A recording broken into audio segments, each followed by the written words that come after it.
السلام عليكم، كي دايرين؟ لاباس عليكم؟ هانيين؟ تنتمنى من الله يلقاكم هذا الفيديو بصحه جيده وفي احسن الاحوال.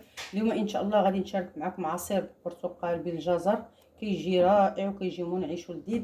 المكونات اللي غادي نحتاجو: عندي حبات ديال الجزر، عندي علبه ديال الياغورت، اي نكهه اللي بغيتو، عندي كميه ديال السكر تيبقى على حساب الذوق، وعندي 4 برتقالات والماء باش نخلطو. غادي ناخذ واحد الكاسرول وغادي نقطع فيه هذا الجزر اللي نقيته وغسلته. غادي نقطعه طريفات صغار بحال هذا الشكل.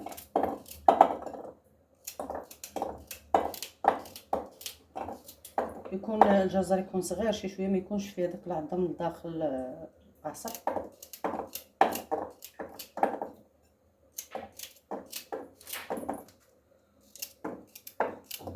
وهاد الكميه تبقى على حسب عدد افراد الاسره.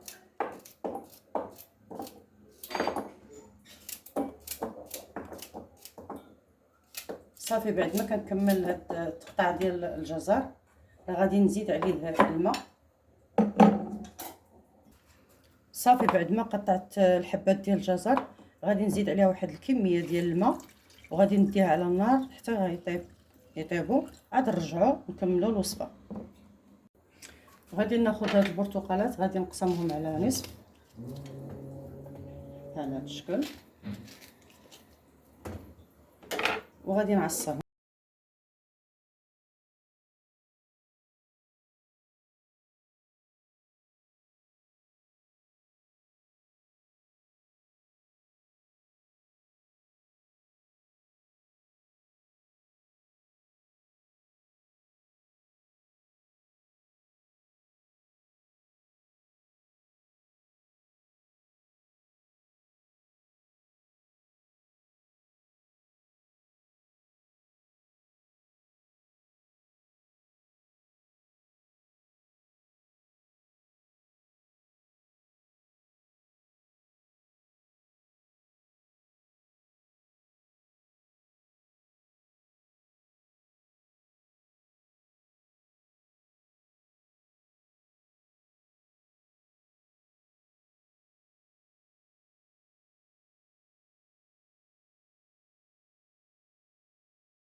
صافي بعد ما كملت كاع الليمون البرتقال عصرته غادي نصفيه ضروري.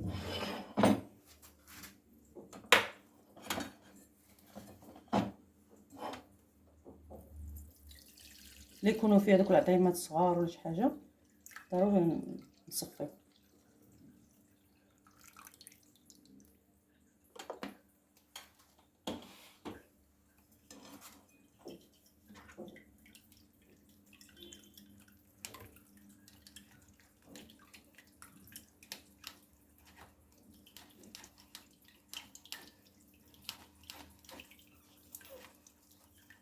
صافي بعد ما صفيناه غادي نجيبو الجزر اللي طاب خليته تبرد.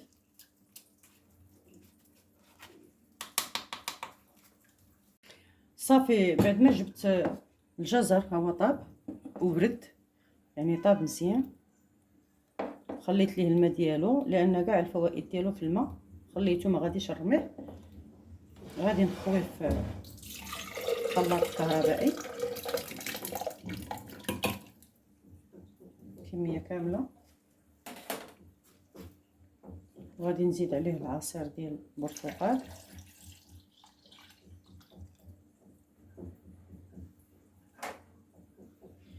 وغادي نزيد الكميه ديال السكر وتتبقى على حسب الذوق. بغيتو تنقصوا غادي تنقصوا منه. علبه ديال الياغورت، اي نكهه ديال المونغ، اي نكهه بغيتو.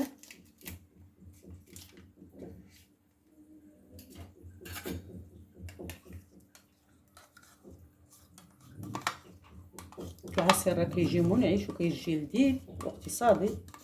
الا بغيتو تقسموا الكميه على جوج راه كتقسموها، غادي على حساب عدد افراد الاسره. وغادي نوضع الكل وغادي نطحنو.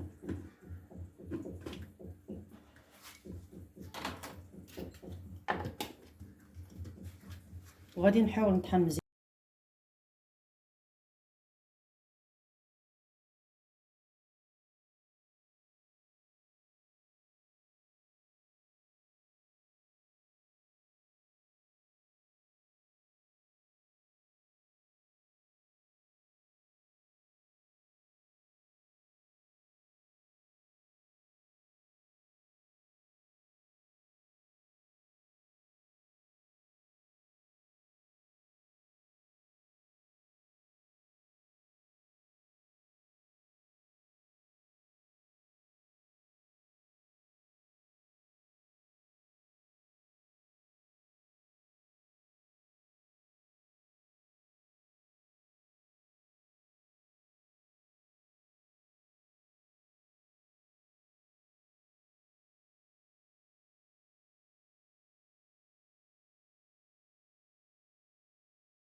كيجي رائع هذا العصير، وضروري كنحتاجوه في المائده ديال رمضان ديال الافطار.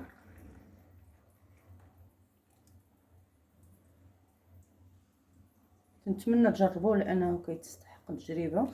وإلا عجبكم الفيديو ديال اليوم شاركوه مع العائله والاحباب والاصدقاء لكي تعم الفائده، وديروا لايك وفعلوا الجرس باش توصلوا دائما بجديد الوصفات. والى فيديو قادم ان شاء الله.